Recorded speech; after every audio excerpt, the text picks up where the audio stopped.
পবিত্র কোরআনে বলেন, ওয়াইজা সালাকা ইবাদি আন্নি ফাইন্নী করিব। যখন আমার বান্দা আমার ব্যাপারে জিজ্ঞাসা করে আমি কোথায়, তাদের বলে দাও ফাইন্নী করিব, আমি অতি নিকটে আছি, কাছাকাছি আছি। উজিবু দাওয়াতাদ দাঈ ইযা দাআন, আমার বান্দা বান্দী যখন দোয়া করে আমি তখন তাদের দোয়া কবুল করি। অন্য জায়গায় আল্লাহ বলেন, ওয়া ক্বালা রাব্বুকুম উদউনি আস্তাজিব লাকুম, আল্লাহ বলেন তোমরা আমার কাছে দোয়া করো, আবেদন করো, নিবেদন করো, আমি তোমাদের দোয়া কবুল করব। আল্লাহর নবী সাল্লাল্লাহু আলাইহি ওয়াসাল্লাম আপদে বিপদে বালা মুসিবতে টেনশনে তাড়াতাড়ি মসজিদে ঢুকতেন, দোয়া করতে লাগতেন। আমাদের সাধারণ মানুষ বলে মোল্লার দৌড় মসজিদ পর্যন্ত, কথাটা কিন্তু রাইট। কেন আমাদের দৌড় হলো মসজিদ পর্যন্ত। আমরা মসজিদে যাই আমাদের আল্লাহর কাছে আমরা সব বলি। আল্লাহ তাবারক তাআলার নবী সাল্লাল্লাহু আলাইহি ওয়াসাল্লাম আপদে বিপদে বালা মুসিবতে ছুটে মসজিদে যেতেন, দোয়া করতেন। আল্লাহর নবীর বিবি হযরত খাদিজাতুল কুবরা রাদিয়াল্লাহু তাআলা আনহা বলেন, আমার নবীর উপরে যখন ওহী নাজিল হলো, আল্লাহর নবীর যখন 40 বছর 12 দিন 40 বছর 6 মাস 12 দিন বয়স হয়ে গেল, মক্কার কাছে একটা পাহাড় ছিল, ওই পাহাড়টার নাম হলো জাবালে নূর, নূর পাহাড়। ওই পাহাড়ে একটা গুহা ছিল। আল্লাহর নবী বিরাট ওই গুহাতে, ওই পাহাড়ে উঠে গুহার ভিতরে ধ্যান করতেন। নবীজি ভাবতেন আমি কেন আসলাম, কিসের জন্য আসলাম, আমাকে আল্লাহ কেন পাঠালেন। এই ধ্যানে মগ্ন থাকতেন। থাকতে থাকতে যখন 40 বছর 6 মাস 12 দিন বয়স হয়ে গেল, হঠাৎ দেখতে পেলেন একজন ফেরেশতা আসলেন, এসে বললেন ইকরা, পড়ো। আল্লাহর নবী বললেন মা আনা বিকারিন, আমি তো স্কুলে লেখাপড়া করি নাই, এই জন্য পড়তে পারবো না। আবার বললেন ইকরা, পড়ো। আবার নবী বললেন আমি তো পড়তে পারি না। তিনবারের বেলায় ওই ফেরেশতা জিবরিল ভালো করে বুকে জড়িয়ে ধরে বললেন পড়ো, ইকরা বিসমি রাব্বিকাল্লাযী খালাক, খালাকাল ইনসানা মিন আলাক, ইকরা ওয়া রাব্বুকাল আকরাম আল্লাযী আল্লামা বিল কলম আল্লামাল ইনসানা মা লাম ইয়ালাম। আল্লাহর নবীকে চেপে ধরে হযরত জিবরিল এই 5 আয়াত বললেন। যারা ব্যাখ্যাকারী উলামায়ে কেরাম বলছেন হযরত জিবরাইলের সিনা থেকে, বুকে থেকে এক্সরে হয়ে, আপনার ফটো হয়ে এই 5 আয়াত হযরতে মুহাম্মদ সাল্লাল্লাহু আলাইহি ওয়াসাল্লামের বুকে চলে গেল, ফটো চলে গেল। ফেরেশতা জিবরাইল ছেড়ে দিয়ে চলে গেল। আল্লাহর নবী দৌড়তে দৌড়তে বাড়ি চলে আসলেন, তার আর কেউ নাই। হযরতে বিবি খাদিজা তাকে এসে বললেন জাম্মিলুনি জাম্মিলুনি, আমাকে তাড়াতাড়ি কম্বল দিয়ে ঢেকে দাও, আমার ভয় হয়েছে, তাড়াতাড়ি কম্বল চাপা দাও। এই যে বলে না দিনের নবী কামলিওয়ালা, কামলিওয়ালা মানে হয়েছে কম্বলওয়ালা। এই কম্বল দিয়ে ডাকা হলো, নবী আমার তত্তর করে কাঁপতে লাগলেন। হযরতে খাদিজা কত বুদ্ধিমতী রমণী বললেন, ওগো আমার স্বামী, আপনি কাঁপেন কেন? বলে, আমার ভয় হচ্ছে, জীবনের আশঙ্কা হচ্ছে। হযরত খাদিজা বললেন, আপনার বিপদ আসতে পারে না। বলো, কেন? বলে, আপনি গরিবের সাহায্য করেন, বিধবাকে দেখভাল করেন, জালিমের বিরুদ্ধে লড়াই করেন, অসহায়ের পাশে দাঁড়ান। আপনি রাস্তা দিয়ে গেলে রাস্তা দেখিয়ে দেন, আপনি মানুষের বোঝা তুলে দেন, লোকের বোঝা নিজের মাথায় নেন। এই রকম যারা করে তাদের কাছে হঠাৎ বিপদ আসতে পারে না। বলে, না, আমার ভয় হচ্ছে। আল্লাহর নবীকে হযরত খাদিজাতুল কুবরা, তিনার একটা চাচাতো ভাই ছিলেন, বহুত পণ্ডিত, তার নাম ওয়ারকা বিন নাওফাল। মেয়েদের কি গুণ থাকা দরকার, মারা শুনো। আমার নবী আপনার নবীকে হযরতে খাদিজা ধরে নিয়ে গেলেন ওয়ারকা বিন নাওফালের কাছে। বললেন, ভাই গো, দেখেন আমার স্বামীর কি হলো, ভালো মানুষ, এখন থরথর করে কাঁপছে। ওয়ারকা বিন নাওফাল তাওরাত, জাবুর, ইনজিল কিতাবের পণ্ডিত ছিলেন। তিনি বললেন, বাবা কি হয়েছে বলো। নবী সব খুলে বলে দিলেন। ওয়ারকা বিন নাওফাল বলছে, বাবারে টেনশন করো না, তোমার কাছে সে এসেছিল যে ইব্রাহিম, যে দাউদ, যে ঈসা মুসার কাছে এসেছিল, সেই তোমার কাছে এসেছে। আফসোস, তোমাকে যখন তোমার বাপ চাচা, তোমার আপনজন, বাড়ির লোক তাড়িয়ে দেবে, তখন যদি আমি বেঁচে থাকতাম তাহলে তোমাকে একটু সাহায্য করতাম। নবীজি বলছেন, আগো চাচা, আমি যে লোকের মুখের পান গো, আমাকে আলামিন টাইটেল দিয়েছে, আমাকে মোহাব্বত করে, আমাকে তারা বিশ্বাসী বলে, আমাকে পিয়ার করে, আমাকে ভালোবাসে, আমাকে কি করে তারা তাড়াবে? বলো, ও বাবা মুহাম্মদ, এই কথা যে বলেছে তার বংশের লোকেরা, তার আপন লোকেরাই প্রথমে দুশমন হয়েছে, আমাকে আমার বংশের লোকেরা তাড়াবে? বলো, আমি যদি বেঁচে থাকতাম তোমাকে আমি সাহায্য করতাম। আল্লাহর নবী আশ্বস্ত হয়ে বাড়ি ফিরলেন। 3 মাস কোন ওহী আসলো না, ওই ফেরেশতার আর কোনো দেখা নাই। 3 মাস পরে আমার নবী, আপনার নবী মক্কার বাইরে আপনার একটা মাঠে দাঁড়িয়ে আছেন। হঠাৎ আকাশের দিকে চোখ গেল, তাকিয়ে তাকিয়ে দেখলেন আসমান ও জমিনের মাঝখানে একটা ভালো সিংহাসন, চেয়ার পাতা আছে, আর ওই চেয়ারে সেই লোকটা বসে আছে, সেই ফেরেশতা বসে আছে, যে লোকটা নবীজির কাছে প্রথমে এসেছিলেন। নবীজির ভয় হয়ে গেল। দৌড়তে দৌড়তে নবী আমার ভয়ের জ্বালায় আমার খাদিজার কাছে পালিয়ে গেলেন। আপনারাই বলুন, যদি আসমান জমিনের মাঝখানে চেয়ার পাতা থাকে, আর তাতে যদি কোনো ঠেক না থাকে, ফাঁকা চেয়ারে যদি কোনো মানুষ বসে থাকে, ভয় হবে না? হবে না? আল্লাহর নবী তার করে কাঁপতে কাঁপতে হযরত খাদিজার কাছে যে বললেন, জাম্মিলুনি জাম্মিলুনি।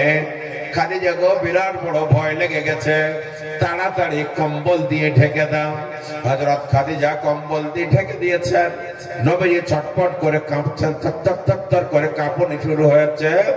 আল্লাহর নবী বলছেন, খাদিজা গো, বোধহয় আমার বিপদ হয়ে যাবে, মারাই যাব। হযরত খাদিজা বললেন, টেনশন করবেন না, আপনার বিপদ হতে পারে না, আমি আপনাকে চিনি, আপনি আমার প্রাণের স্বামী, আপনার মতো লোকের হঠাৎ কোনো বিপদ আসতে পারে না। আল্লাহর নবী কম্বলের ভিতরে ঢুকে আছেন, থরথর করে কাঁপছেন।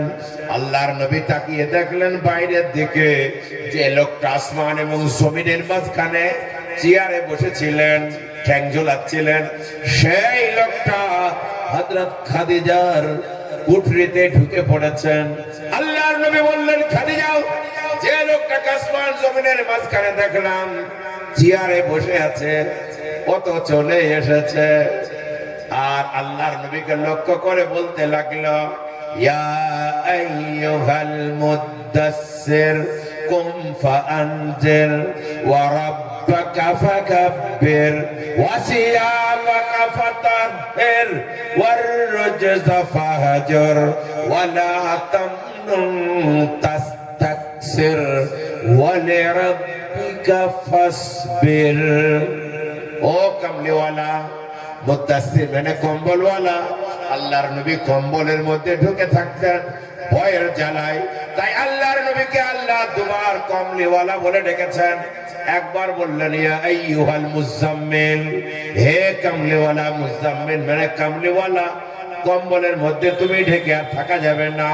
কুমিল লাইলা ইল্লা কলিলা, তুমি ওঠো রাত্রি জাগরণ করো, তবে একটু কম জাগো। আবার এখানে আল্লাহ বললেন ইয়া আইয়ুহাল মুদ্দাসসির, ও কমলিওয়ালা, ও কম্বলওয়ালা, কম তাড়াতাড়ি উঠো না, আর শুয়ে থাকা চলবে না। আনজির, তাড়াতাড়ি উঠে মানুষকে সতর্ক করুন। শিরক বিদআতে কুফরিতে ভরে আছে, তাদের শিরক থেকে, বিদআত থেকে, কুফরি থেকে, মুশরিকানা কাজ থেকে তাদেরকে হটিয়ে দেন।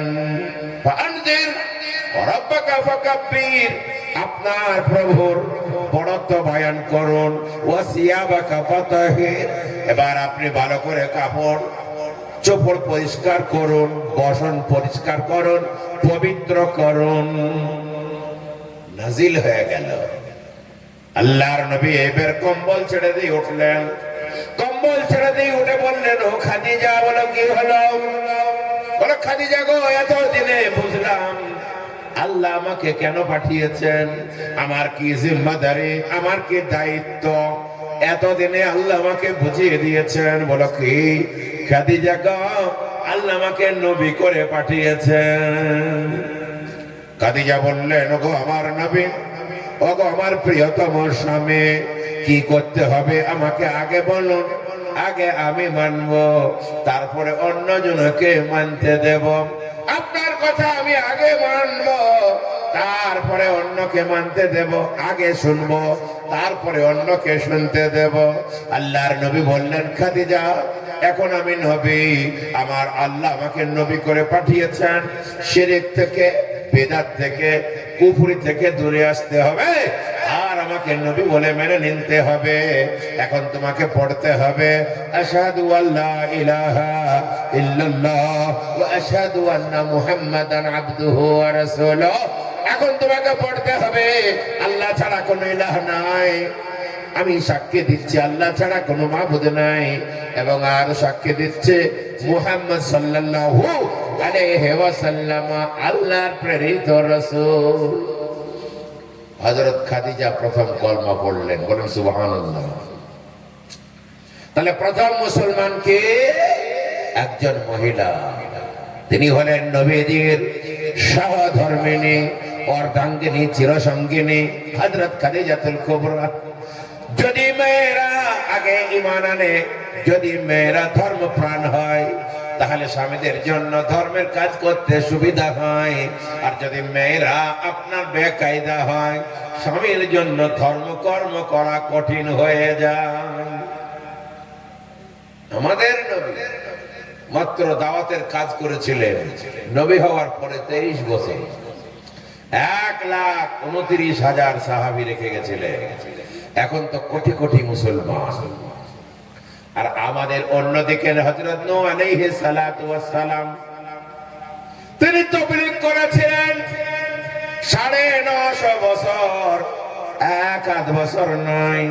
আল্লাহ বলেন, ইন্না আরসালনা নূহান ইলা কওমিহি ফালাবিসা ফীহিম আলফা সানাতিন ইল্লা 50 আমা। আমি হযরত নূহ আলাইহিস সালাতু ওয়াস সালামকে তার জাতির কাছে পাঠিয়েছিলাম, 950 বছর ধরে তিনি তাবলীগ করেছিলেন। তিনি 950 বছর ধরে তাবলীগ করলেন। কজন ঈমান আনলো? মাত্র আপনার 86 জন, নারী পুরুষ মিলে 86 জন। আর আমার নবী 23 বছর তাবলীগ করলেন, আপনার 1,29,000 সাহাবী রেখে গেলেন। উনি মাত্র 950 বছরে 86 জন কেন? ওনার স্ত্রী ওনাকে মানে নাই। ওনার স্ত্রীর নাম ছিল আয়েলা। ও বেচারা কলমা পড়ে নাই, ও বেচারি ঈমান আনে নাই, ও বেচারা মুসলমান হয় নাই। আল্লাহর নবী হযরত নূহকে সে মানত না, হযরত নূহকে উল্টো অপমান করত। মেয়ে ছেলে সব দেয়নি। ইসলাম ধর্মের কাজ করা, ঈমানদারির কাজ করা তার জন্য বড় কঠিন হয়ে গেল। এই জন্য বলে অভাবে স্বভাব নষ্ট, রূপ নষ্ট চাষে, আর সত্যিকারের সংসার নষ্ট বউ যার নাই তার বসে। বউ যদি বসে না থাকে বাবা, গোটা সংসারটাই নষ্ট। এই জন্য আল্লাহর নবী যখন ইসলাম শুরু করে দিলেন, কালমার কাজ শুরু করে দিলেন, দাওয়াতের কাজ শুরু করে দিলেন, সর্বপ্রথম সহধর্মিণী আপনার হযরতে খাদিজা সঙ্গ দিলেন। আল্লাহর নবীর কাজ করতে সুবিধা হলো। আল্লাহর নবী সাল্লাল্লাহু আলাইহি ওয়াসাল্লাম পবিত্র জবানে বলে দিয়েছেন, মেয়েরা যদি ভালো হয়ে যায়, দিনদার হয়ে যায়, ঈমানদার হয়ে যায়, আল্লাহর নবী বলেছেন সংসারটা ভালো হয়ে যাবে, মেয়েদের বেশি কাজ করতে হবে না। আমার নবী যখন আসলেন মেয়েদের হাল এত খারাপ ছিল, এত হাল আপনার অসহায় অবস্থা ছিল। নবী আমার দেখলেন মেয়েরা জন্ম নিলে জিন্দা কবর দিয়া হচ্ছে। আমার নবী দেখলেন মেয়েরা পৃথিবীতে আগমন করলে তাদেরকে জিন্দা দাফন করা হচ্ছে। নবী আমার দেখলেন মেয়েরা ঋতুমতি হলে, আপনার প্রসূতি হলে তাদেরকে বাড়ি থেকে বার করে দেয়া হচ্ছে। তোমাদের শরীর দুর্গন্ধ হয়ে গেছে, তোমরা খবরদার বাড়ি ঢুকবে না, আগে পবিত্র হবে, শরীর শুকাবে, তারপরে বাড়ি আসবে। আমার নবী দেখতে পেলেন মেয়েরা ভাই চান যদি বিধবা হচ্ছেন, অর্থাৎ তাদের স্বামী মারা যাচ্ছে, ওই মেয়েকে 1 বছর একটা ছোট্ট কুঠিরে বাড়ির বাইরে রাখা হচ্ছে, বাড়িতে ঢুকতে দিয়াই হচ্ছে না। নবী বললেন তা কেন হবে গো? মেয়েরা হলেন সাহাবীদের মা, নবীর মা, আলেমের মা, হাফেজের মা, কারীর মা, মাওলানার মা, মুফতির মা। মেয়েদের অবস্থা হবে কেন? মেয়েদেরকে নিচে রাখা যাবে না, মেয়েদেরকে তুলতে হবে। আল্লাহর নবী খোঁজ করলেন মেয়েদের অবস্থা কি। তখন আইয়ামে জাহিলিয়াত ছিল। একটা লোক তার নাম কায়েস আল্লাহর নবীকে এসে বললেন, হুজুর গো, আপনি তো কলমা পড়তে বলছেন, আমার কি গুনাহ মাফ হবে? বলে তুমি কি এমন পাপ করেছ? ওই কায়েস বলতে লাগলো, ইয়া রাসূলুল্লাহ, ইয়া হাবিবাল্লাহ, আমি এত খতরনাক পাপ করেছি, এই রকম পাপ বোধহয় পৃথিবীতে কেউ করে নাই। আল্লাহর নবী বললেন, কায়েস রে, তুমি কি এমন পাপ করেছ? ওই কায়েস বলতে লাগলো, হুজুর গো, আল্লাহ আমাকে পরপর 8খানা মেয়ে দিয়েছিলেন, ওই 8খানা মেয়ে পর পর আমি জিন্দা বালিতে পুঁতে দিয়েছি। নবীজি বললেন, কায়েস, এ কাজ তুমি কি করে করলে বলো? কায়েস, তোমার কি মনে দয়া হলো না? জিন্দা মেয়েকে তুমি দাফন করে দিলে। কায়েস তখন বলে, ইয়া রাসূলুল্লাহ, 2 বার আমার দয়া হয়েছিল। একটা মেয়ের বয়স আমি করেই ফেলেছিলাম 6 বছর, দেখতে বড় ভালো ছিল। যখন 6 বছর বয়স হলো, তখন আমার মনে মনে টান দিল, এ তো বাড়িতে রাখা যাবে না, অন্যের ছেলে বাড়িতে আসবে, তাকে আদর যত্ন আপ্যায়ন করতে হবে, এটা আমার সহ্যের বাইরে। তাই আমি আমার স্ত্রীকে বললাম, আমার মেয়েকে সাজিয়ে দাও, মেলা দেখে নিয়ে আসি। আমি আগে এই জঙ্গলে মরুভূমিতে বিরাট বড় খাদ করে রেখেছিলাম, আমার মেয়েকে নিয়ে গেলাম, যেতে যেতে ওই খাদের কাছ দিয়ে যেতে যেতে ধপ করে ফেলে দিলাম। আমার মেয়েটাকে বালি চাপা দিতে লাগলাম, নিচে থেকে বলতে লাগলো মেয়েটা, ওগো আমার আব্বা জান, আমি কি এমন অপরাধ করলাম, আমাকে জিন্দা তুমি কবর দিচ্ছ? 6 বছরের কচি মেয়ে আপনার কান্না শুনে কান্না করতে লাগলো। আর বলতে লাগলো, ওগো আমার আব্বা জান, কলেজার টুকরা, আপনি আমাকে ছেড়ে দেন, আপনাকে আব্বা বলবো না, আপনার বাড়িতে আর কোনোদিন যাব না, উল্টো দিকে যাব, ভিক করে খাবো, প্রাণে ভিক্ষা দেন। আমি উল্টো দিকে মুখ করে পিছন ফিরে তাকে বালি চাপা দিয়ে ঢেকে দিয়ে কান্না করতে লাগলো। তার মাথার উপরে বালি চাপা দিতে দিতে বালিটা খাটটা বোঝাই করে দিয়ে আমি পালিয়ে আসলাম। আর একটা মেয়ে আমার 8 বছর বয়স হয়েছিল, দেখতে বড় সুন্দরী ছিল। মনে মনে করলাম এই মেয়েটা রেখে দেব, কিন্তু আমার শয়তানের প্রভাব হয়ে গেল। আমি ভাবলাম না, একেও রাখা যাবে না। স্ত্রীকে বললাম ওর নানির বাড়িতে নিয়ে যাব, সাজিয়ে দাও। আমাকে ভালো করে সাজিয়ে দিল, আমি তাকে সাথে করে নিয়ে গেলাম। আগে আমি মরুভূমিতে বিরাট বড় কাঁধ খুঁড়ে রেখেছিলাম, বালি সরে রেখেছিলাম, কাঁধের কাছে যে ধপ করে ফেলে দিলাম, চারিদিক থেকে বালি ফেলতে লাগলাম। বিরাট রোদ ছিল, রোদের তাপে আহারে আমার ঘাম বার হচ্ছিল।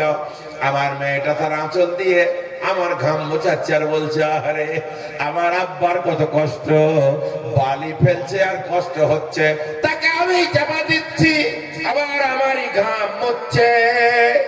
নবী গো, আমি পিছন হয়ে তার উপরে মায়া হবে বলে তাকে বালি চাপা দিয়ে চলে এলো। আল্লাহর নবী বললেন, ও কায়েস, তুমি এত জঘন্য কাজ কি করে করলে? বলে, নবী গো, এই কাজ করেছি, আমার কি ক্ষমা হবে? আল্লাহর নবী বললেন, খাঁটি দিলে তওবা করলে ক্ষমা হতে পারে।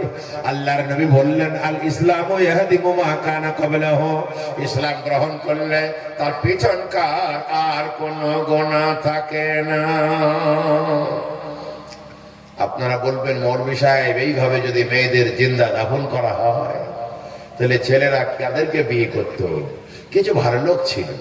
আল্লাহর নবীর কাছে একজন লোক আসলো, নাম তার সাসা। আল্লাহর নবীকে সাসা বলল, হুজুর গো, আমি আমার জীবনে কি করেছি শুনুন। বলো কি? আল্লাহ আমাকে ধনী বানিয়েছেন, বিরাট বড় বড় লোক বানিয়েছেন। আমি মরুভূমির কাছে ঘোরাফেরা করতাম, আমি যখনই দেখতাম কোনো মেয়েকে তারা কোলে করে নিয়ে, সাথে করে নিয়ে, হাত ধরে নিয়ে এদিকে আসছে, আমার মনে সন্দেহ জাগতো, নিশ্চয় মরুভূমিতে পুঁতবে। আমি কাউকে 10টা উট দিয়ে, কাউকে 5টা উট দিয়ে, কাউকে 1টা উট দিয়ে, কাউকে ফ্রিতে ওই মেয়েটাকে চেয়ে নিতাম। এইভাবে আমি বড় লোক মানুষ, কাউকে আবার 20টা উট দিয়ে মেয়েটাকে কিনে নিতাম। এইভাবে কিনে নবী গো, আমার জীবনে আমি 345টা মেয়েকে মানুষ করে বিয়ে দিয়েছি। বলেন সুবহানাল্লাহ। তাহলে কিছু ভালো লোক ছিল। আল্লাহর নবী যখন দেখলেন মেয়েদের এই অবস্থা, মেয়েদের করুণ অবস্থা, মেয়েদের যায় অবস্থা, মেয়েদেরকে নিয়ে ছেলে খেলামো চলছে, আল্লাহর নবী ঘোষণা করলেন, মান আলা জারিয়াতাইন আনা ওয়া হুয়া ফিল জান্নাতি কাহাতাইন। আমার নবী বললেন, যদি কোনো ব্যক্তি দুটো মেয়েকে লালন পালন করে, বড় করে, সৎপাত্রস্থ করতে পারে, বিবাহ দিয়ে দিতে পারে, আনা ওয়া হুয়া ফিল জান্নাতি কাহাতাইন, নবী আমার বললেন, ওই মেয়ের পিতা আর আমি নবী জান্নাতে এই রকম পাশাপাশি থাকবো। আবার আল্লাহর নবী বললেন, মান কানাত লাহু সালাসু আকওয়াতিন আও সালাসু বানাতিন, নবী আমার বললেন, যদি কোনো ব্যক্তির 3খানা মহিলা হয়, 3খানা মেয়ে হয়, কিংবা কোনো ব্যক্তির 3খানা বোন থাকে, বোনকে কিংবা মেয়েকে লালন পালন করে, বড় করে, বিবাহ দিয়ে দিতে পারে, সৎপাত্রস্থ করতে পারে, আর তাকে ভালো জায়গায় আপনার পৌঁছে দিতে পারে, কুন্না লাহু হিজাবাম মিনান নার, আমি নবী বলছি ওই মেয়ের দল বাপের জন্য, ভাইয়ের জন্য জাহান্নামের আড়াল হয়ে যাবে। আর আমি নবী বলছি ওই মেয়ের পিতা আর না হয় ওই মেয়ের ভাই যারা বোনকে বিয়ে দেবে, বড় করবে, তাদের লেখাপড়া শিখাবে, সৎপাত্রস্থ করবে, আমি নবী বলছি ওই মেয়ের পিতা, ওই মেয়ের ভাই আর আমি জান্নাতে এইরকম কাছাকাছি থাকবো। নবীজি তুলে আনলেন, নিচে থেকে উঁচু করে দিলেন। আল্লাহর নবী বললেন, খবরদার মেয়েদের কষ্ট দেবে না, মেয়েদেরকে লালন পালন করো, বড় করো, আর তাদের বিবাহের বন্দোবস্ত করে দাও, সৎপাত্র ক্ষতিগ্রস্ত করে দাও। আমি নবী বলছি তোমার সাথে আমার জান্নাত হবে। আল্লাহর নবী সাল্লাল্লাহু আলাইহি ওয়াসাল্লাম বললেন খবরদার মেয়েদের ঘৃণা করো না। আল্লাহ তাআলা কোরআনে বলছেন লিল্লাহি মুলকুস সামাওয়াতি ওয়াল আরদি ইয়াখলুকু মা ইয়াশাউ ইয়াহাবু লিমান ইয়াশাউ ইনাসাও ওয়া ইয়াহাবু লিমান ইয়াশাউ যুকুর। আল্লাহ বললেন আসমান এবং জমিন আর তার মাঝখানে যা কিছু আছে সবের মালিক হলাম আমি আল্লাহ। ইয়াহাবু লিমান ইয়াশাউ ইনাসা, আমি আল্লাহ যাকে ইচ্ছা সৃষ্টি করি আর আমি আল্লাহ যাকে ইচ্ছা কন্যা সন্তান পুরস্কৃত করি, কন্যা সন্তান পুরস্কার দিই। এক নম্বরে কন্যাকে বললেন, দুই নম্বরে বলছেন ওয়ায়াহাবু লিমান ইয়াশাউ যুকুর, আর আমি আল্লাহ যাকে ইচ্ছা পুত্র সন্তান পুরস্কার দেই। তাহলে যাকে ইচ্ছা শুধু কন্যা দেই, যাকে ইচ্ছা শুধু পুত্র দেই। তারপরে আল্লাহ বলছেন আও ইউজাব্বিজুহুম যুকরানা ওয়া ইনাসা, আবার কাউকে কাউকে কিছু কন্যা কিছু পুত্র দিয়ে দেই, মিলিত দিই। আও ইয়াজআলু মান ইয়াশাউ আকিমা, আবার কাউকে কাউকে চির বাঁধা করে দেই, বন্ধা করে দেই, পুত্র দিন না কন্যাও দেই না, এটা আমার ব্যাপার। অতএব আল্লাহ তাবারক তাআলা তিনি যখন তার বান্দা বান্দাদের পুরস্কৃত করছেন তখন কন্যার কথা আগে আলোচনা করছেন। কন্যাকে পুরস্কার বলছেন, তিরস্কার নয়। তোমাদের বাড়িতে কন্যা পুরস্কার হয়। এই জন্য মাদেরকে যদি আপনারা ভালো করে মানুষ করেন, বড় করেন, লেখাপড়া শিখিয়ে দেন, তারপরে তাদের সৎপাত্রস্থ করতে পারেন, আপনি ভাগ্যবান। আল্লাহ তাবারক তাআলা কন্যাদেরকে কখনো তিরস্কার করেন নাই, কন্যাদেরকে তিরস্কার বলেন নাই, পুরস্কার বলেছেন। আল্লাহ তাআলা কোরআনে বলছেন ওয়া ইদা বুশিরা আহাদুহুম বিল উনসা যাল্লা ওয়াজহুহু মুসওয়াদ্দান ওয়া হুয়া কাযীম। তোমাদের যখন শুভ সংবাদ দেয়া হলো, সুসংবাদ দেয়া হলো, তোমাদের বাড়িতে কন্যা জন্ম নিয়েছে, কেন মুখটা কালো করলে বলো? আল্লাহ বলছেন তোমাকে যখন সুসংবাদ দেয়া হলো, তোমার বাড়িতে কন্যা জন্ম নিয়েছে, তাহলে এর দ্বারাই বোঝা যায় মেয়েরা হলো সুসংবাদ, মেয়েরা দুঃসংবাদ নয়। আল্লাহ বলেন ওয়াইদা বুশশারা, যখন তোমার সুসংবাদ দেয়া হলো বিল উনসা, তোমার বাড়িতে কন্যা জন্ম নিয়ে গেল, যাল্লা ওয়াজহুহু মুসওয়াদ্দা, তখন তুমি তোমার মুখটা কালো করলে কেন বলো? বেজার হলে বলো, কেন তুমি মুখটা ছোট করলে বলো, মাথাটা নিচু করলে বলো, টেনশন করতে লাগলে কেন বলো? আল্লাহ বলছেন কেন কাজ করলে বলো? আমি তো তোমার বাড়িতে সুসংবাদ দিয়েছি, মন বেজার করেছো কেন বলো? ইয়াতাওয়ারা মিনাল কওমি মিন সুই মা বুশশারা বিহি আইয়ুমসিকুহু আলা হুনিন আম ইয়াদুসসুহু ফিত তুরাব। মানুষের কাছে লুকিয়ে লুকিয়ে বেড়াও আর মনে করো কি সর্বনাশ হয়ে গেল, বাড়িতে আবার কন্যা চলে এলো। আইয়ুমসিকুহু আলা হুনিন, আমি বেইজ্জতি হয়ে মেয়েটাকে কে রেখে দেব? আমি ইয়াদুসসুহু ফিত তুরাব, না মাটিতে পুঁতে দেব? কি সর্বনাশ হয়ে গেল। আল্লাহ বলছেন এমন বলিও না। আলা সাআমা ইয়াহকুম, সাবধান। আল্লাহ বলছেন সাবধান, তোমার কথাটা কতই না খারাপ কথা, কতই না জঘন্য তোমার কথা তুমি বলে ফেলেছো, সাবধান হয়ে যাও, এমন কথা তুমি বলিও না। আমার নবী আপনার নবী দু জাহানের বাদশা আকায়ে নামদার তাজদারে মদিনা, তিনার চারখানা কন্যা ছিলেন, তিনখানা ছেলে ছিলেন। এক নম্বর ছেলে আপনার কাসিম, তারপরে ইব্রাহিম, তারপরে আব্দুল্লাহ। আল্লাহর নবীর তিনখানা ছেলে 16 মাস 17 মাস 18 মাস বয়সে তিনারা ইন্তেকাল করেছিলেন, বিদায় নিয়ে চলে গেছিলেন। 4 কন্যা বেঁচে ছিলেন, যায়েনব, রুকাইয়া, কুলসুম, ফাতেমা। এই 4 কন্যা আল্লাহর নবীর বেঁচে ছিলেন। আল্লাহর নবী কন্যাদের বড় আদর করতেন, পিয়ার করতেন, মোহাব্বত করতেন। আল্লাহর নবী বললেন, ওরে দুনিয়ার মানুষরা শোনো, কন্যার পিতা যদি হতভাগা হতো, আমি হতভাগা হতাম। আমার 4 কন্যা, আমার মতো ভাগ্যবান পৃথিবীতে কেউ হয়নি আর হবে না। আমার মতো ভাগ্যবান পৃথিবীতে কেউ আসেনি আর আসবে না। 4 কন্যা। আবু জাহাল বলছে, রে মুহাম্মদের জন্য বেশি টেনশন নেই, বেশি ভাবিস নি। বলে কেন? বলে সবই মেয়ে, কদিন পরে মেয়েরা লোকের বাড়ি চলে যাবে, মুহাম্মদের নাম নিয়ে আর লোক থাকবে না। মুহাম্মদের বংশ, মুহাম্মদ হলো 8 কুড়ো, লেজ কাটা। ওর শুধু মেয়ে, লোকের বাড়ির মেয়েরা চলে যাবে, মুহাম্মদের নাম নিয়ে আর দুনিয়াতে লোক থাকবে না। আবু জেহেল আর মুগীরা আর শারিকেরা পালন করতে লাগলো। আল্লাহর নবীর মানুষ হিসাবে মনটা একটু খারাপ হয়ে গেল। আল্লাহ তাবারক তাআলা পবিত্র কোরআনের সব থেকে ছোট সূরা নাজিল করে এ বিষয়ে আল্লাহর নবীকে আনন্দ দিলেন। আল্লাহ বললেন, নবী তুমি পড়ো, আমি বলছি, ইন্না আ'তাইনাকাল কাউসার ফাসাল্লি লিরাব্বিকা ওয়ানহার ইন্না শানিআকা হুয়াল আবতার। ইন্না আ'তাইনাকাল কাউসার, নবী গো তোমাকে আমি কাউসার দান করলাম, কাউসার দিয়ে দিয়েছি। আর কাউসারের পানি তুমি কিয়ামতের মাঠে তোমার উম্মতকে খাওয়াবে, পান করাবে।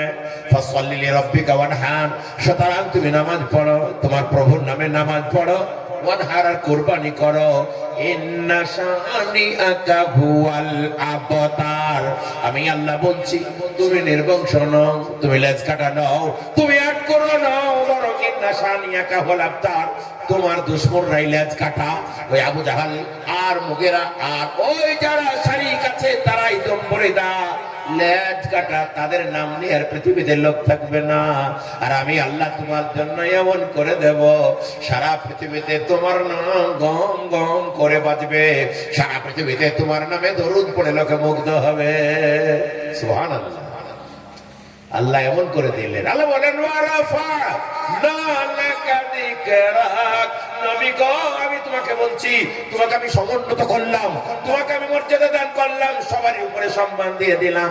এমন সম্মান দিলেন, আল্লাহ বললেন, এই আমার বান্দারা নামাজ পড়লেই তোদের দরুদ পড়তে হবে, আল্লাহুম্মা সাল্লি আলা মুহাম্মাদ। আবার যদি তবলিগে যায়, আমির সাহেবরা বলে সকাল সন্ধ্যায় 100 বার দরুদ পড়ো, আল্লাহুম্মা সাল্লি আলা মুহাম্মাদ।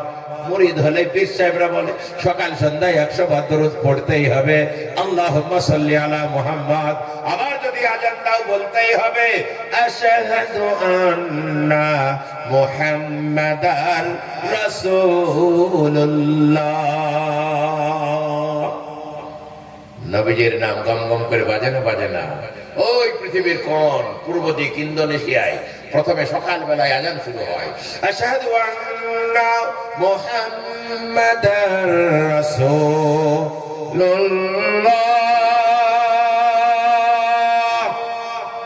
নবীজির নাম শুনবো না বললেও রেহাই নাই, শুনতেই হবে। প্রত্যেকদিন 5 বার আপনার কানে জোর করে আসবে। ইন্দোনেশিয়া, তারপরে মালয়েশিয়া, তারপরে আপনার জাপান, তারপরে আপনার চীন, এইভাবে থাইল্যান্ড করতে করতে ভারত, বাংলাদেশ, ভারত, পাকিস্তান, আপনার আফগানিস্তান, ইরাক, তারপরে আরব। 24 ঘন্টা 1 মিনিট পর পর আজানের ধ্বনি হয়, সারা পৃথিবীতে গম গম করে বাজে আশহাদু আন্না মুহাম্মাদার রাসূলুল্লাহ। পৃথিবীতে যিনি প্রথম চাঁদে গেছিলেন, বিজ্ঞানী নীল আর্মস্ট্রং, তিনি চাঁদে থেকে ফেরত আসলেন। আপনার অ্যাপোলো 11তে চাঁদে গেছিলেন, চাঁদে থেকে ফেরত এসে মিশরের রাজধানী কায়রোতে বসে আছেন আর বন্ধুদের সঙ্গে ঘোরাফেরা করছেন। হঠাৎ আজান শুনলেন, নীল আর্মস্ট্রং বললেন, এটা কিসের আওয়াজ? বন্ধুরা বললো, আপনি কি জানেন না এটা মুসলমানদের আজানের ধ্বনি? বলো তার মানে? বলো কায়রো জামে মসজিদ থেকে ভেসে আসছে, এটাকে মুসলমানদের আজান বলে।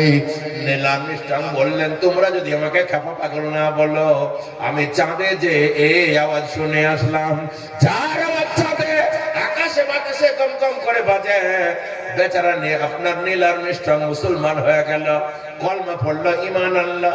যারা ওয়াজ এত আল্লাহ তাআলা সমুন্নত করেছেন, আল্লাহর নবীর নাম সারা পৃথিবীতে ছড়িয়ে দিয়েছেন, সবাই নবীজির নামে দরুদ পড়ে পাগল হয়।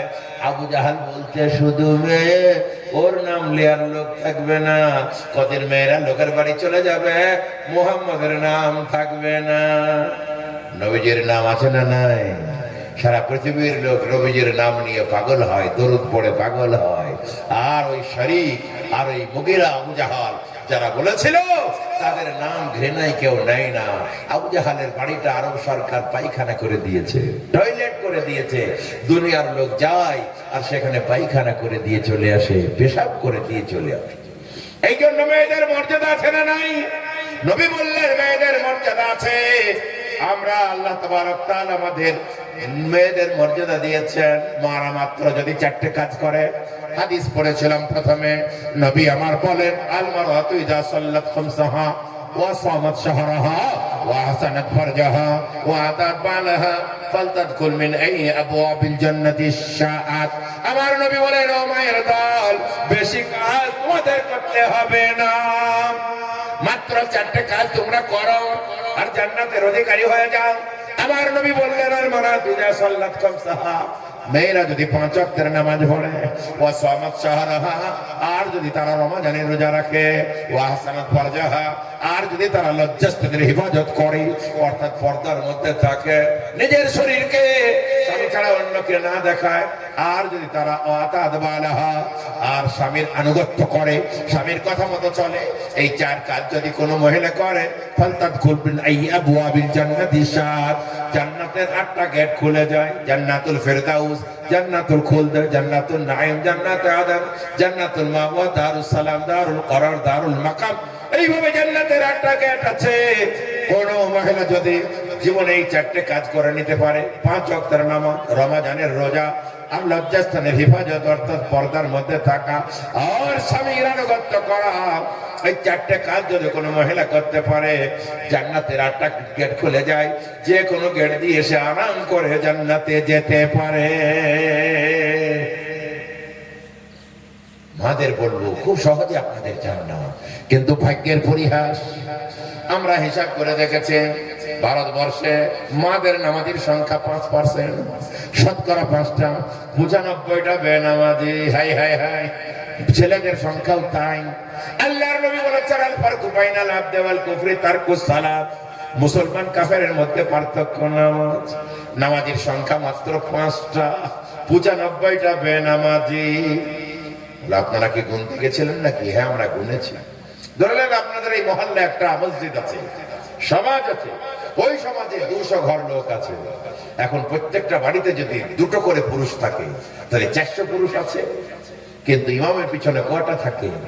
দেখবেন 20টা, 25টা, 15টা, 5 ওয়াক্ত নামাজে। ঠিক বলছে না বেঠিক বলছি? তাহলে শতকরা কটা হলো আপনারাই বলুন। এই জন্য বলবো বুজুর্গ দোস্ত, 5 ওয়াক্তের নামাজ আর রমজানের রোজা মেয়েরা একটু বেশি করে, ছেলেরা 30টা শতকরা, মেয়েরা 60টা মতো করে। এইবার পর্দায় চলে যান, পর্দায় যে দেখতে পাবে এবার চলবে না, হাজারে চলে যেতে হবে। হাজারে একটা মেয়েও পর্দায় থাকে না। আল্লাহ তাআলা কোরআনে বললেন ওয়া কুল্লিল মুমিনাতি ইয়াকুযুনা মিন আবসারিহিন্না ওয়া ইয়াহফাযনা ফুরুজাহুন্না। ও নবী, আপনি মুমিনা মেয়েদের বলে দেন তারা যেন যখন রাস্তায় চলবে মাথাটা নিচু করে চলে, আর খবরদার তাদের সৌন্দর্য স্বামী ছাড়া কারো কাছে প্রকাশ না করে। ছোটবেলায় দেখতাম পুরুষরা রাস্তা দিয়ে গেলে মেয়ে আসলে ঘোমটা দিয়ে পাশে দাঁড়িয়ে যেত, পুরুষরা চলে গেলে তারপর মেয়েরা যেত। আর এখন আমাদেরকেই সাইড দিতে হয়, নাহলে ধাক্কা দিয়ে পালিয়ে যায়। এই দুরবস্থা দেখা গেছে, মেয়েদের বর্বরতা বেশি হয়েছে, হাদিস কুরআনকে অমান্য করে চলছে, এই জন্য বিপদ চলে এসেছে। আল্লাহর নবী বলেন আর দুনিয়া কুল্লুহা মাতা, আল্লাহর নবী বলেন পৃথিবীর সব জিনিস তোমাদের জন্য নিয়ামত, সম্পদ। ওয়া খায়রু মাতাইদ দুনিয়াল মারাতুস সালিহা, সব থেকে বড় সম্পদ হলো নারীরা। সোনা থেকে, কাঞ্চন থেকে, মানিক থেকে, মুক্ত থেকে, হীরা থেকে, সব থেকে দামি জিনিস নবী আমার বললেন মেয়েরা। দামি জিনিস কোনোদিন ফাঁকায় পড়ে থাকে না, খোলা মেলা থাকে না, সেগুলো আয়রন চেস্টের মধ্যে থাকে, সেগুলো ঢাকা থাকে, বাক্সের মধ্যে থাকে। মেয়েরা কাঞ্চন, হীরা, মুক্তা আপনার সব থেকে দামি, তা একটু ঢাকা ঢোকো থাকবে, যদি বাইরে চলে যায় বেদামি হয়ে যাবে।